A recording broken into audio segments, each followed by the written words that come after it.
Bonjour à toutes et à tous, c'est Hermès, j'espère que vous allez bien, j'espère que vous avez apprécié la vidéo d'hier. On avait repris des graphiques que très peu montrent, ici S&P 500 hors inflation et impression monétaire, qui gomment tous les artifices de l'injection de liquidité. J'espère que ça vous a plu, on a pu identifier des supports et des résistances, notamment un support qu'il ne fallait pas briser pour repartir dans un bear market pendant plusieurs mois, peut-être plusieurs années. Il semblerait qu'il y ait une réaction exactement sur ce niveau de support. Et ça sert à ça, en fait, la technique, juste à rationaliser des idées d'investissement, des idées de trade et visualiser des potentiels supports et potentielles résistances. Moi, j'utilise des trends, notamment haussières ou baissières, des canaux. Je trouve que ça fonctionne plutôt pas mal. On va en regarder quelques-unes d'ailleurs dans cette vidéo. Je ferai un aparté très court en reprenant Twitter sur Donald Trump. On en parle maintenant.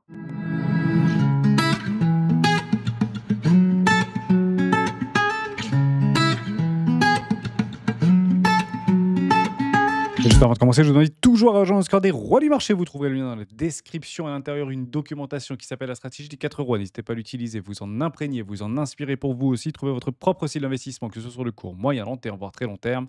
Je l'utilise sur les cryptoactifs ou les marchés traditionnels et ça fonctionne. Vous pouvez la télécharger sur le site lesroisdubitcoin.com si vous voulez télécharger les 2 premières heures de l'initiative des rois, un prénom et un email et vous recevez vos codes d'accès ainsi que la stratégie des 4 rois en cliquant juste là. Bon, on va parler très rapidement, mais juste avant de faire de la technique, on va faire du twittosphère, des réseaux sociaux. J'avais posté ça. Après des dizaines d'heures d'analyse, lecture, visionnage, ma conclusion et la stratégie de Donald Trump, c'était le 8 avril, il y a 48 heures très exactement. Imposer des droits de douane exorbitants pour mieux les abolir, sauf la Chine. Franchement, pas mal. Refinancement de la dette US. Et ça, je vais vous expliquer comment on pourrait le voir et comment elle pourrait être refinancée. Et encore une fois, c'est pas moi qui l'invente, c'est Donald Trump qui l'a dit, hein. Donc, si Donald Trump il fait exactement ce qu'il dit et qu'il changera jamais et que cet tarif douanier jamais reviendra en arrière, bah partez du principe qu'il faut partir dans cette direction-là. Dévaluation massive du dollar, c'est en cours. Freiner, empêcher l'ascension de la Chine, première puissance économique mondiale, c'est acté. Et effectivement, il envoie encore une fois un missile douanier sur la Chine. Et vous avez compris l'histoire. Propulser Bitcoin en un étalon monétaire, c'est pas lui qui le dit forcément, c'est aussi Larry Fink. Et pour le coup, on va essayer de le jouer et c'est ce que j'essaye de jouer. Je vous ai donné quand même une indication sur Twitter hier par rapport à une confiance qu'on peut avoir en l'être humain. Et en fait, souvent, on regarde des choses pratico-pratiques, des choses très rationnelles. Or, souvent, que ce soit sur les marchés financiers ou dans une vie de tous les jours, il faut aller chercher au-delà des chemins banalisés ou balisés. Ici, tu peux taxer les iPhones fabriqués à 400%. Les gens s'adapteront. Achat au Mexique, Canada, valise depuis l'étranger, que ce soit aux États-Unis, que ce soit en France, que ce soit en Allemagne, que ce soit en Italie, que ce soit au Moyen-Orient, que ce soit à Taïwan, ce que vous voulez, les réseaux parallèles vont s'organiser. Un paiement en crypto, ça va de soi, petit clin d'œil. Quand l'État complique, le peuple inope, faites confiance aux gens. Et en somme, je vous ai mis ça. Bon, je l'ai sorti de mon chapeau. Vente d'iPhone aux USA, moins 86%. Ça représente aujourd'hui, les ventes d'iPhone aux États-Unis, un tout petit peu moins de 40%. C'est énorme. Franchement, moins de 40, un tout petit peu moins de 40%, un tout petit peu plus de 35-36%. J'ai pas les chiffres exacts de 2024, mais c'est pas très loin de la vérité. Vente iPhone au Canada, bah, plus 448%, plus 628%, qu'est-ce qu'on s'en fiche. Et vente iPhone en Amérique du Sud, plus 295. Et puis dans les pays du Moyen-Orient, les pays où vous voulez, bah, plus 172%. Problème est réglé.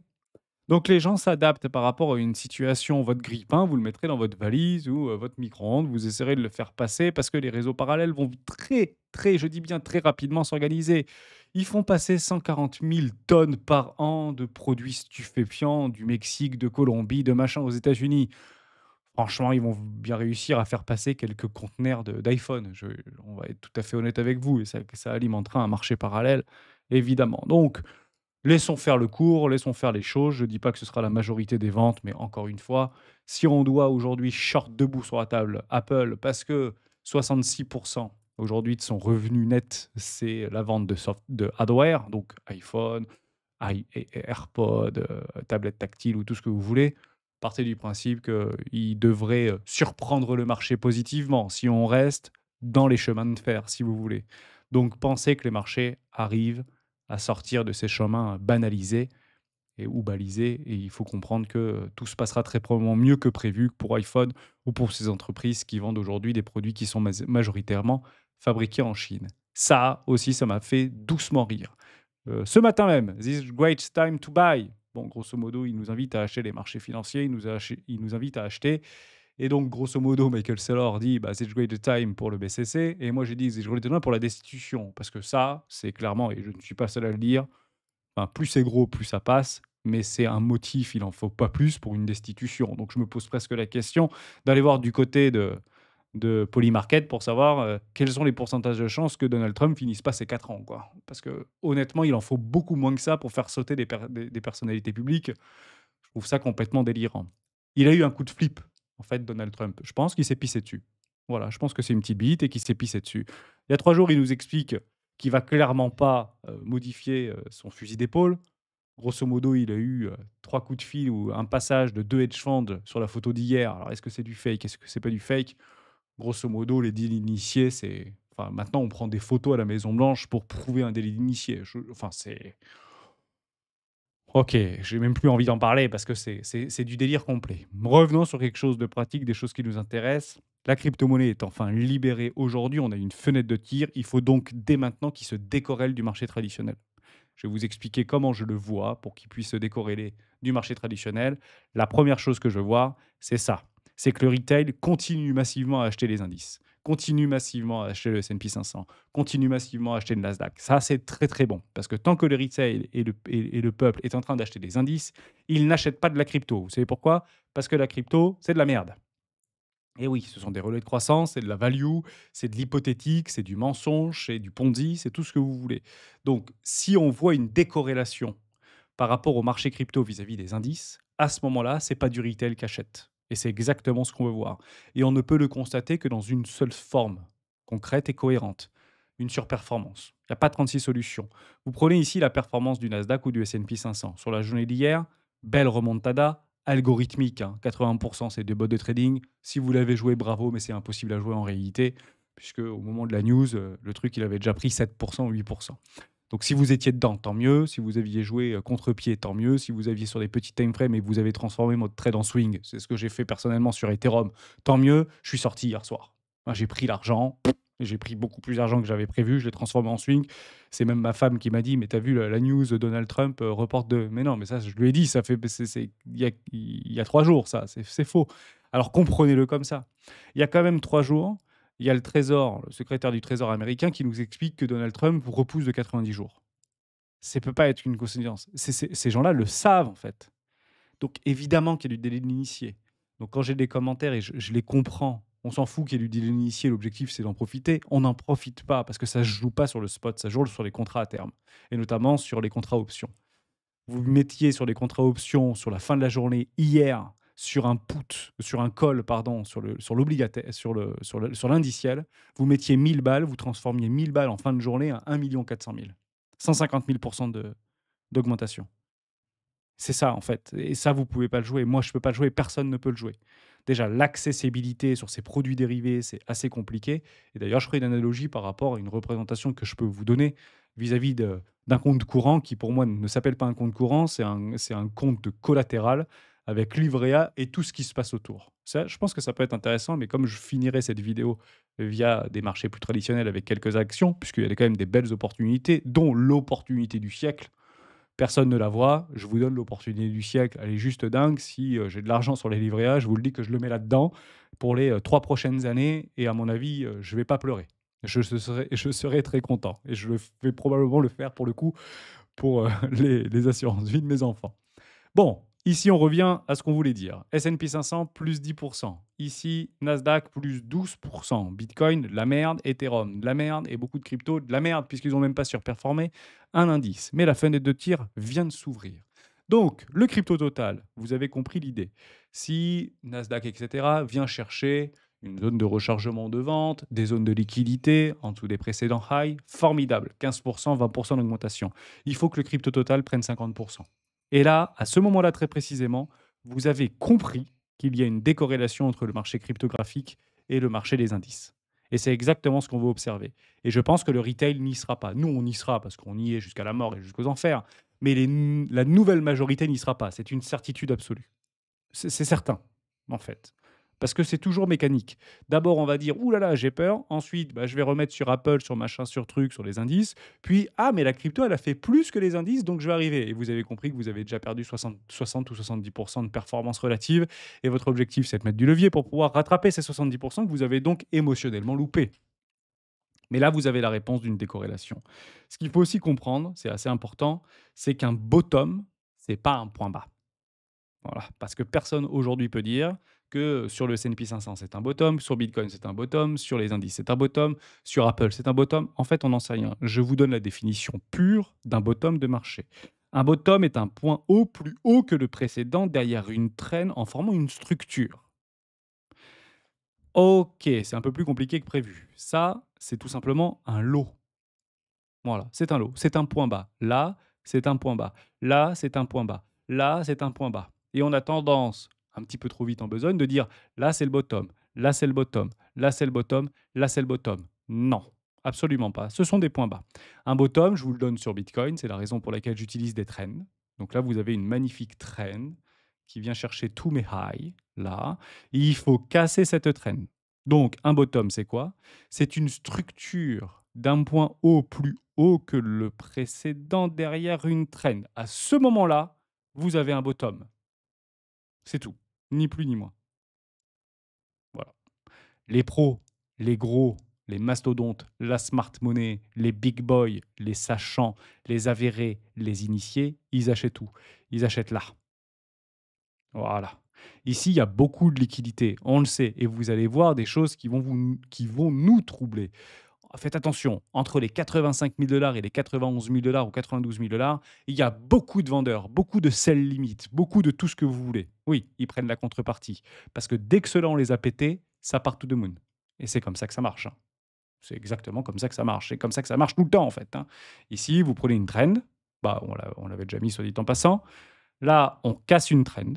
Ah, on aurait pu prendre d'autres trends, mais bon, c'est pas le meilleur exemple, mais ça reste un exemple assez sympa. Donc, on fait des structures derrière des trends. Ah, j'aurais bien aimé la prendre plus proprement, mais bon, c'est pas très grave. Je vais prendre celle-là par rapport à un problème hypothétique. Vous avez un, vous avez 2, vous avez 3, vous avez 4. Ici, vous avez un, vous avez 2, vous avez 2, vous avez 2, vous avez 3. Potentiellement, vous avez 4 et vous avez compris que 2, 2, 2, 2, 2, 2, 2, tant que c'est des points bas, c'est des points bas. Ce ne sont pas des bottoms. Donc ici, vous avez une structure derrière et là, ça fait flipper. On arrive sur un haut de range. L'objectif, c'est de faire un nouveau plus bas parce qu'on est sur des hauts de range. On va chercher les bas de range. J'ai pas acheté en bas parce que j'avais trop peur. Et derrière, bam. Voilà. Donc là, vous savez que les très gros se sont positionnés là. Donc comme vous savez que les très gros se sont positionnés là, l'objectif, c'est de défendre leur prix. C'est la raison pour laquelle ici, bah, j'ai mis en place des ordres. Alors pas sur Bitcoin, mais sur les autres cryptoactifs. Et j'en ai quelques-uns qui ont été faits, notamment sur la journée d'hier matin. Plutôt content, soit dit en passant. Je vous avais dit que j'ai acheté du Link. Il a bien performé, Link, c'était plutôt chouette. Render aussi a bien performé, plus de 20%, j'ai vu également dans la journée d'hier. RSR aussi, je crois plus de 20% sur la journée d'hier, plutôt propre à observer. Je vous ai donc ici montré, défini visuellement ce qu'était un bottom. Si vous ne voyez pas ça, ce sont tout simplement des lots. Et l'objectif dans une dynamique de flux baissière, court terme, c'est d'aller les chercher, d'aller les chercher, d'aller les chercher, d'aller les chercher, tout simplement. Bon, maintenant qu'on a ça, je fais un petit aparté très rapide par rapport à Ethereum, qui se fait littéralement démonter et qui ne surperforme clairement pas le marché, parce qu'il a fait moins bien que Bitcoin. Il y a une chose très simple à comprendre. C'est qu'en réalité, aujourd'hui, il n'y a pas réellement de sens à investir massivement de Ethereum, mais il y a un truc que je ne comprends pas. Et mettez-le moi dans les commentaires, c'est intéressant. Pourquoi j'achèterais de l'Ethereum pour mettre un pied dans la DeFi en prétendant à des rendements inférieurs à 4%? Parce qu'aujourd'hui, les rendements via la preuve d'enjeu sur Ethereum sont inférieurs à 4%. Il est même redevenu inflationniste, alors que pendant plusieurs mois, presque années, il était désinflationniste, avec des mécanismes de burn mécanisés.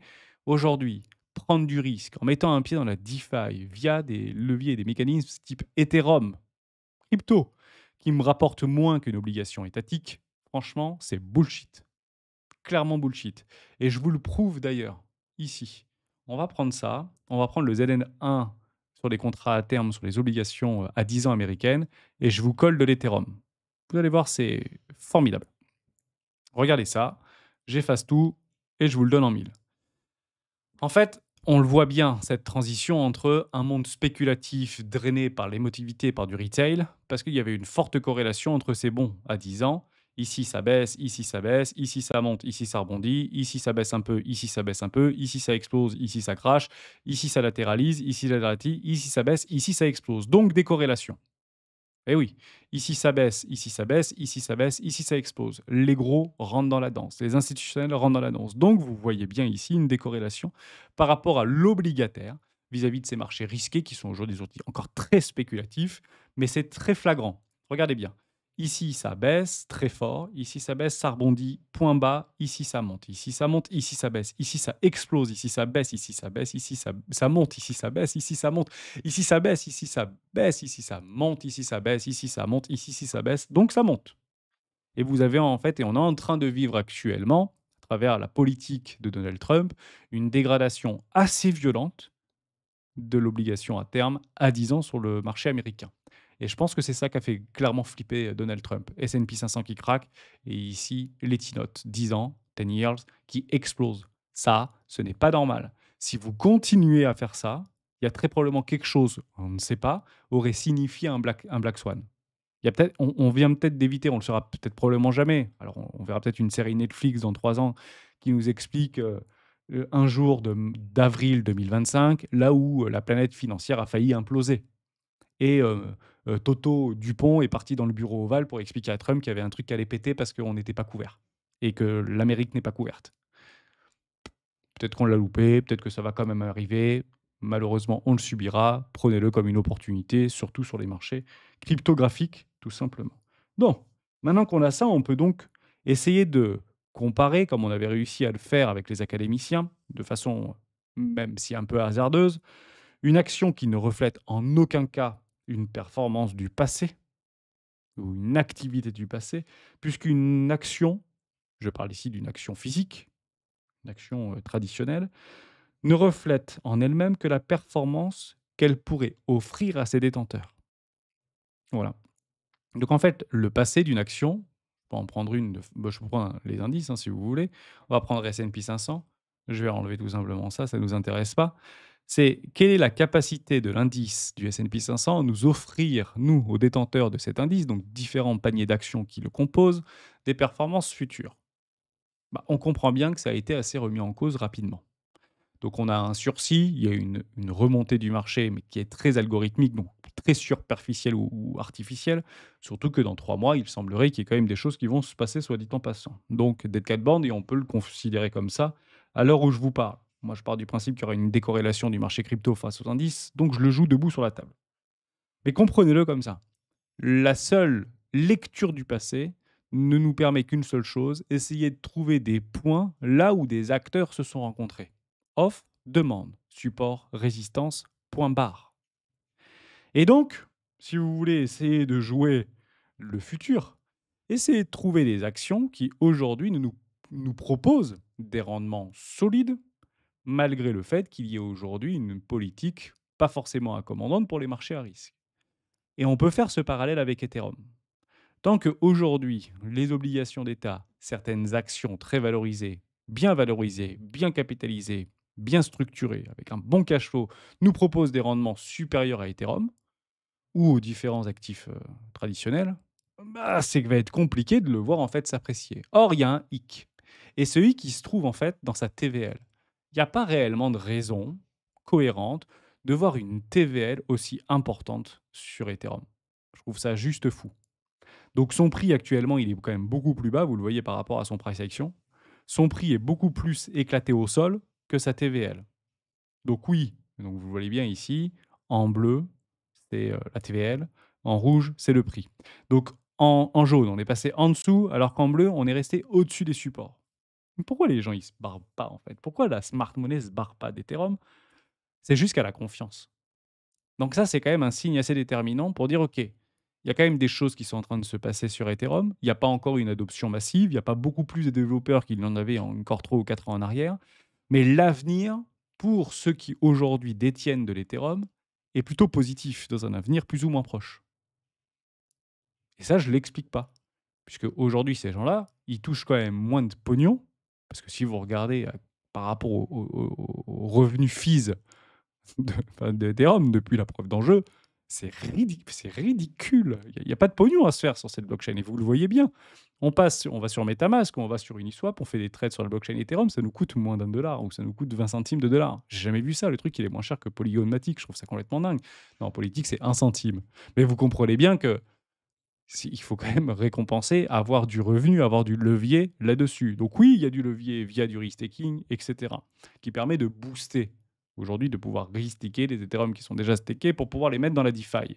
Et ça, c'est le jeu qui est en train de se passer. Et ça, c'est un jeu d'ombre.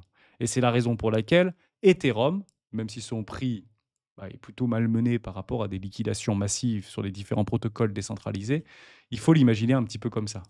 Vous avez là toute la finance. Vous avez au milieu, pour moi, votre compte courant. Vous comprenez que votre compte courant perd de l'argent à chaque instant. Pourquoi? Parce que la monnaie se dévalue à chaque instant. Juste à côté, vous avez ce qu'on appelle un livret A. Et vous avez la possibilité de moins perdre en termes de dévaluation de valeur de la monnaie qui y est attachée. 3%, 2,4%, alors que l'inflation réelle, elle est plus près des 4-5%, peut-être voire 6%, mais on perd quand même 2 fois moins vite dans le temps. Et en fait, ça représente que dalle par rapport à tout ce qui se passe aujourd'hui sur la finance. Vous avez l'obligataire qui pose une très grosse partie du business, vous avez l'action, vous avez les dérivatifs qui explosent en termes de volume, pas forcément en termes de capi, mais plutôt en termes de volume. Vous avez les contrats à terme, les perpétuels, vous avez les options, les contrats options, put, call, etc. Et en fait, on a tendance, nous, avec Ethereum, je vous explique où est-ce qu'on est pour celles et ceux qui ont de l'Ethereum, vous avez un foutu compte courant Ethereum. Voilà. Donc dire: «Moi, je suis sur Ethereum, moi, je suis sur la crypto parce que c'est croissant, parce que c'est machin», oui, vous avez l'Ethereum, donc vous avez un compte courant Ethereum. Et c'est la raison pour laquelle je vous invite franchement, et ça prend 2 secondes de le faire, de au moins loquer sur des protocoles DeFi au sein de vos échangeurs centralisés. Si vous êtes d'accord pour conserver vos Ethereum pendant les 10 prochaines années, autant les loquer sur un échangeur centralisé, autant faire se peut. Ça reviendra à peu près au même, à peu de choses près, de l'avoir un tout petit peu plus qu'un livret A. Et ensuite, vous avez la possibilité d'aller passer le pied au-delà. Être market maker, notamment sur des protocoles comme Hype, comme DYDX, etc. Vous pouvez vraiment aller beaucoup plus loin dans la DeFi, mais ça vous apportera quoi? Peut-être 1, peut-être 2% supplémentaires. Et vous comprenez bien que ce qu'on est en train de voir, notamment sur des Filama ou sur les réseaux comme Lido à 3,58 ou encore sur Solana qui est aujourd'hui à 7,67. C'est la raison d'ailleurs probablement pour laquelle il y a autant d'impact sur Solana par rapport à Ethereum en termes de performance relative, puisque plus de rendement, plus d'inflation aussi, mais plus de rendement, on va pas se mentir. Et partez de ce principe-là. Essayez de comprendre que juste le fait d'aller chercher des plus 1, plus 2, plus 3, plus 4%, en fait, vous passez d'un 4, peut-être à un 8 ou 9%, et là, ça devient intéressant. Et le risque devient beaucoup plus intéressant. Et le prix lié à ce risque qui devient de plus en plus intéressant s'appelle une prime, tout simplement. Et c'est là où on peut partir du principe, au-delà de la psychologie ambiante du marché qui est assez désastreuse actuellement, permet de commencer à essayer de tenter de trouver des bottoms de marché. Mais il faut que ça passe, il faut qu'on soit libéré. Et les institutionnels, ils travaillent ardemment, notamment via des dépôts, des ETF au comptant Ethereum, qui permettent de pouvoir avoir du staking. C'est pas prévu pour tout de suite. Quand BlackRock là, pour moi, c'est un signal plutôt positif. Et donc, c'est ça qu'il faut regarder. Il faut toujours joindre entre ceux qui tiennent le marché, ceux qui font le marché et ceux qui quittent le marché. Voilà. Partez du principe que la TVL sur Ethereum ou n'importe quel protocole aujourd'hui DeFi n'ont plus aucun impact sur le prix. Ils n'ont qu'un impact sur le supply. Plus vous enlevez du supply, plus vous augmentez la volatilité, tout simplement. Donc c'est en ça que je suis plutôt bullish par rapport à ce que je suis en train d'observer. En somme, je résume, les gros ne quittent pas le navire. Et c'est d'ailleurs pour ça que je vous avais présenté la possibilité de créer votre rêve ou de réaliser votre rêve via Swissborg. Vous avez toujours mon lien d'affiliation ici. Amour, voyage audacieux. Vous pouvez remplir le petit Google Form, je vous le remets dans la description. Mais bon sang, utilisez ce genre de mécanisme. Tous les échangeurs le proposent. Alors faites attention du nombre de temps qu'il va falloir le loquer, etc. Par exemple, si vous prenez Mexi, vous loquez des atomes, c'est pas la Bérésina, ce sera pas du 16% annualisé, mais vous avez la possibilité de les déloquer avant les 21 jours, par exemple. Donc vous avez beaucoup de solutions notamment avec différents échangeurs centralisés, de les sortir. Et là, vous mettez en fait de votre compte courant vers un livret A, entre guillemets. C'est ce que proposent les échangeurs. Ils prennent une très grosse commission, comme les banques prennent une très grosse commission là-dessus. C'est la même chose, mais au moins ça permet de dynamiser un tout petit peu, tout simplement. Et à essayer de prendre un tout petit peu de recul. Et vous l'avez là donc. Sol, staking, 6%. DOT, c'est 11%. Atom, c'est 16%, 3%. Not yield, mais stacking yield on-chain, c'est 16% actuellement. Pourquoi 16%? Parce que la TVL est en décroissance sur Atom. Donc la TVL doit revenir aux alentours de 66% de lock au niveau d'Atom. Et tant que ce n'est pas 66%, ça ne reviendra pas à 10%. Vous avez Lido à 1%, vous avez Staking ETH et Restinking, même moins bien. Pour essayer de comprendre pourquoi, mais bon, 3%. Pourquoi que 3% sur Ethereum? Eh bien, ça en revient à la même chose que par rapport à Atom. Ce sont les mêmes protocoles. Moins il y a de TVL, moins il y a de stakers, plus le rendement est positif. Plus il y a de stakers, plus il y a de TVL, moins le rendement est positif. Donc si vous enlevez 50% de TVL, vous doublez, enfin, c'est pas exactement ça, mais grosso modo, ça doublerait les rendements liés à Ethereum. Donc le fait de voir un rendement extrêmement faible sur Ethereum, en fait, c'est très positif. Parce qu'il faut comparer non pas Ethereum ici comme une action, mais comme une obligation. Et quand ces rendements diminuent, c'est qu'il y a une demande croissante. C'est complètement contre-intuitif ce que je vous dis, mais c'est comme ça que ça marche. Donc c'est plutôt positif quand on voit des rendements faibles. C'est beaucoup moins positif pour Atom. Eh oui, parce que les rendements sont beaucoup plus hauts, donc il y a une incitation à venir apporter de la liquidité sur ces protocoles décentralisés pour garantir la sécurité. Je finirai donc sur un seul truc. Par rapport à des actions, est-ce qu'il y a des bonnes occasions sur les actions actuellement? Je vais vous le montrer juste ici. Et on va aller dans euh, crypto en cours, stock en cours. Voilà, on va les faire très rapidement. Xiaomi, est-ce que c'est une bonne opportunité? Non, c'est hors zone. Investissement, investissement 2, exit 50, exit 50. Bravo Hermès. Baba, est-ce que c'est une bonne zone? Oui, vous êtes dans une bonne zone. Investissement, investissement 2. On est plus près de l'investissement avec l'investissement D, investissement, investissement 2, mais toujours pas actuellement de 110%. Basta.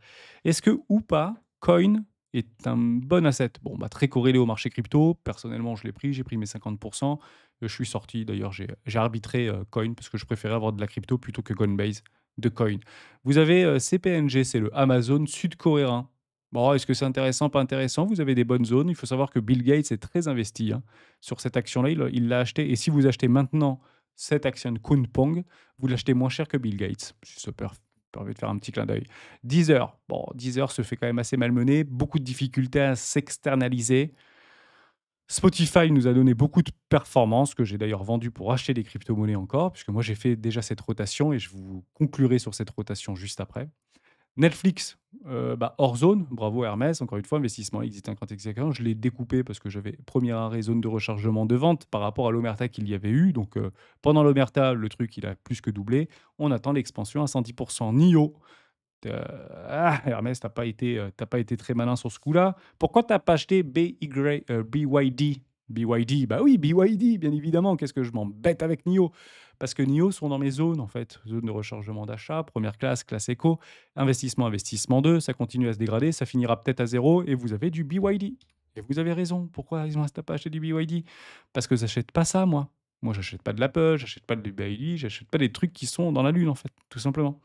Donc là, vous avez une belle performance relative. Il fallait l'acheter en 2020 si vous pensiez que c'était une bonne occasion. Vous aviez la possibilité de faire la même chose avec NIO. NIO a plus performé que BYD en 2021 par rapport au cycle, mais lui, il semble se maintenir et passer devant Tesla en termes de volume mondial de vente de voitures. Bravo BYD. C'est complètement intronisé par le gouvernement chinois, mais ça, j'achète pas. Je suis désolé, c'est de la value, c'est survalorisé. Enfin, c'est pas forcément survalorisé parce que les résultats suivent, bien évidemment. Mais moi, j'achète pas ça. Moi, j'achète des creux, tout simplement. On peut continuer. Orange, plutôt ici, gross value au côté européen. Donc, c'est de la valeur défensive. Belle rotation qu'il y a eu. Mon père est content. Plus 30%. Ici, quasiment, du top au bottom, plus 30%. Bravo, c'est du 7-8% par an annualisé. PayPal, ouais, intéressant aussi. Investissement, investissement 2, rien à toucher. Zone de rechargement d'achat. On est plutôt pas trop mal. Il faut attendre. Riot, il fallait le jouer aussi. C'est toujours une. Alors, on pouvait jouer micro-stratégie. Je préférais jouer, moi, ici, les mineurs, surtout par rapport à des premiers investissements, notamment de BlackRock dans Corsia Antiques, ce qui a sauvé Corsia Antiques au ce moment-là. C'est parti, 110% prix, bravo. Hermès. Il y avait aussi Marathon, Corsi Antique, même si Corsi Antique un peu plus difficile. Snapchat, heu, c'est une crypto communautaire, Snapchat si vous voulez. On peut le comparer comme ça, investissement, ça bouge pas trop.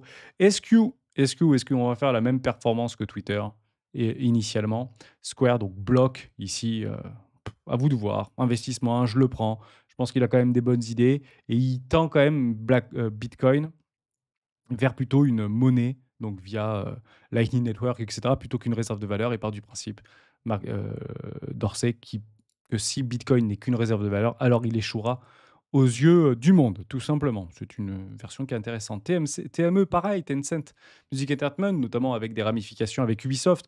Investissement 2, moi j'ai fait un investissement ici, 50. Les profits sont pris, je les ai remis, directement dans la crypto-monnaie.